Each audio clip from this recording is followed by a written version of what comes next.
Continuamos, amigos televidentes, ya tenemos la presencia, como buen mono me acabo de comer la S, la presencia de Felipe Rivadeneira, presidente ejecutivo de FedExport, con quien vamos a hablar cómo está el comportamiento de las exportaciones no petroleras. Lo saludo a Felipe Rivadeneira, lo felicito, ya van a saber por qué, porque está con una sonrisa de oreja a oreja, no solamente porque avanza el acuerdo comercial con Europa, sino porque su Deportivo Quito por fin ganó.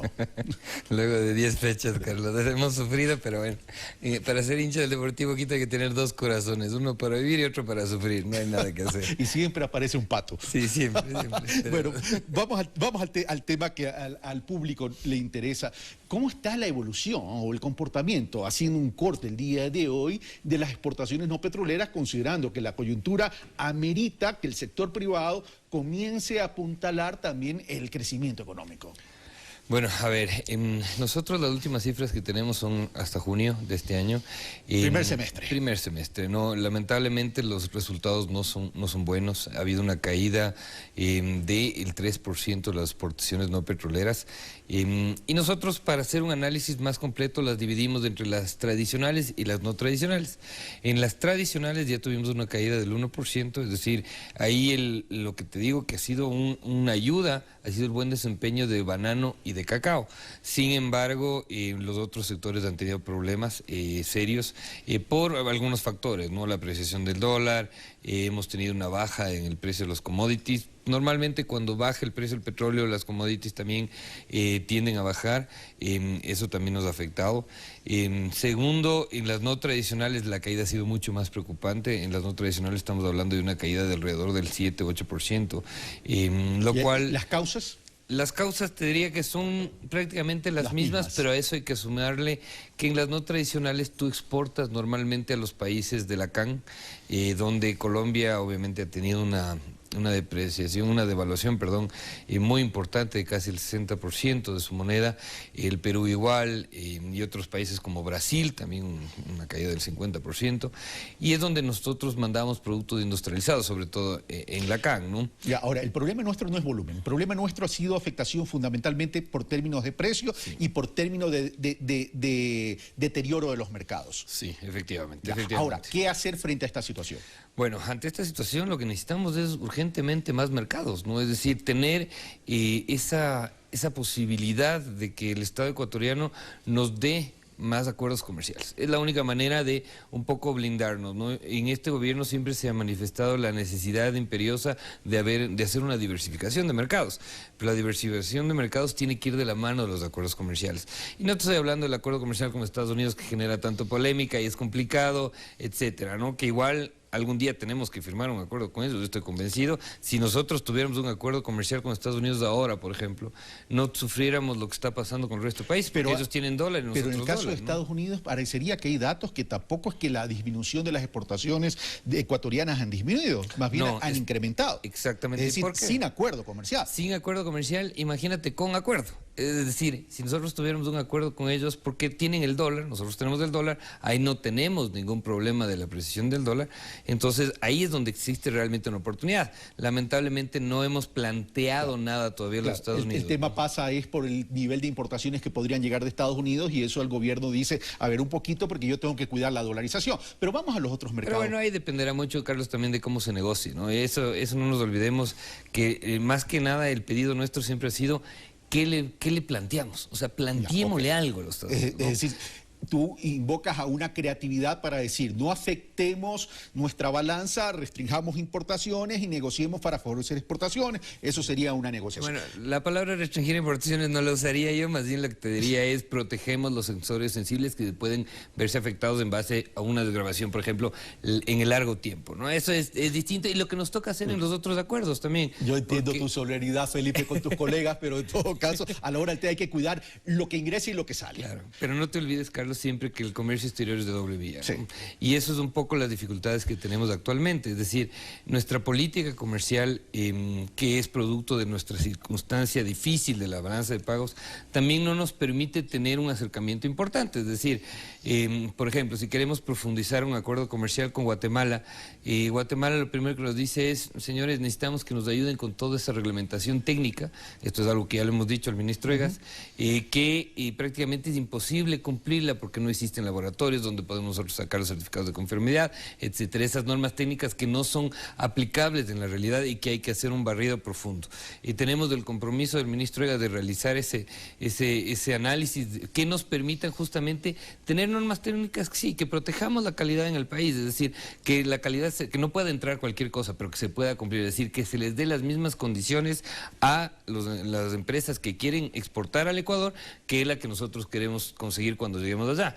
Otro mercado importante que tenemos es Centroamérica. Centroamérica se puede convertir en la nueva CAM para nosotros, en materia de productos industrializados. Tenemos lamentablemente solo un acuerdo de alcance parcial con Guatemala.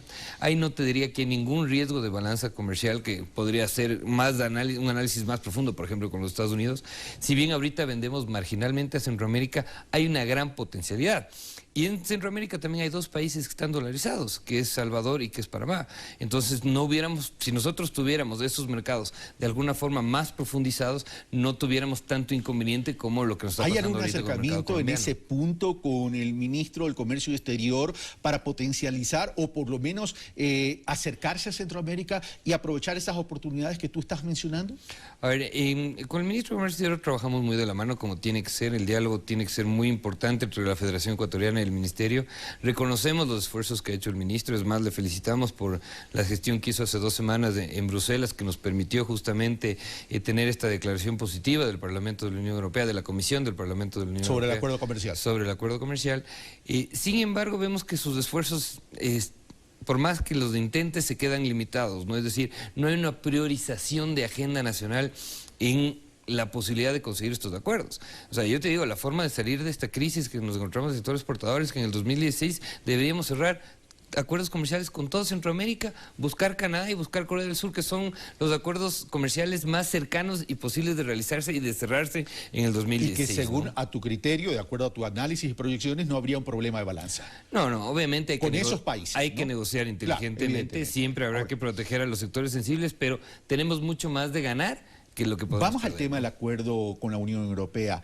Este pronunciamiento que has hecho mención ya tranquiliza al sector exportador. ¿Estaremos en un 60 o un 70% de llegar al acuerdo, al acuerdo final? Si bien ya hay un acuerdo previo, pero a la ratificación del acuerdo final. Sí, a ver, lo que tenemos ahorita es el cierre de la negociación. El documento negociado, cerrado y suscrito. Eso es lo que tenemos. Lo que nos falta es ya la firma del contrato, se podría decir. Que viene a ser la ratificación. Exacto. Y eso para la ciudadanía lo entienda, porque a veces todos nos confundimos de tanta terminología, ¿no? Yo creo que fue muy importante la declaración de la Comisión de Comercio Exterior del Parlamento. Si bien es una declaración de índole político, yo creo que salimos muy bien librados como país, en el sentido de que a veces el Parlamento Europeo utiliza estos acuerdos para sacar provecho de agenda política.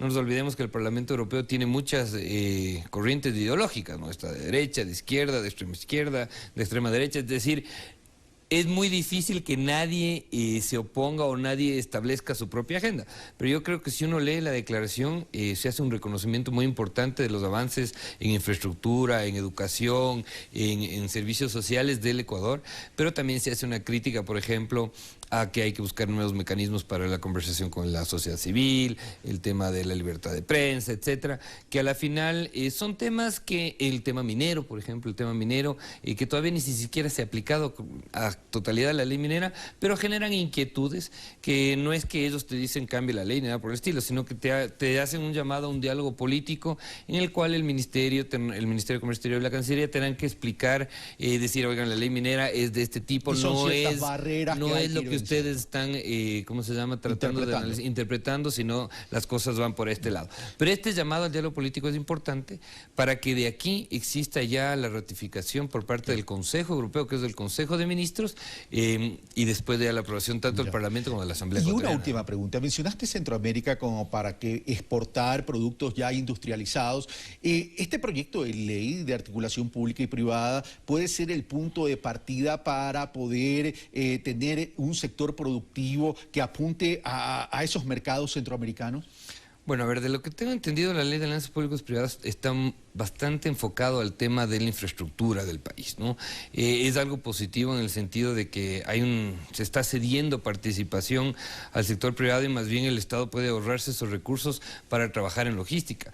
Lo que sí apunta la ley de las famosas APPs es al tema de aeropuertos y puertos, ¿no? Yo creo que en puertos hay una gran necesidad imperiosa de mejorar los puertos, de hacerles más competitivos, de reducir los costos, Carlos. Estamos hablando que a veces containers, por ejemplo, de la China, me contaba el otro día un exportador, están llegando en 300, 400 dólares, o te están costando para mandar en 300, 400 dólares, y los costos en los puertos están alrededor en transporte interno de 500, 600 dólares, ¿no? Eficiencia, productividad, competitividad a efectos de poder tener facilidades de mejorar nuestro comercio exterior. Sí, tenemos que trabajar fundamentalmente en competitividad. Hay un pedido que le hicimos al ministro de Comercio Exterior y al ministro de EGAS, del Ministerio de Industria, de retirar las salvaguardas también a aquellos productos y materias primas que nos permiten exportar. Tenemos que enfocarnos en competitividad. Felipe Rivadeneira, muchas gracias por estar aquí en Pensamiento Crítico.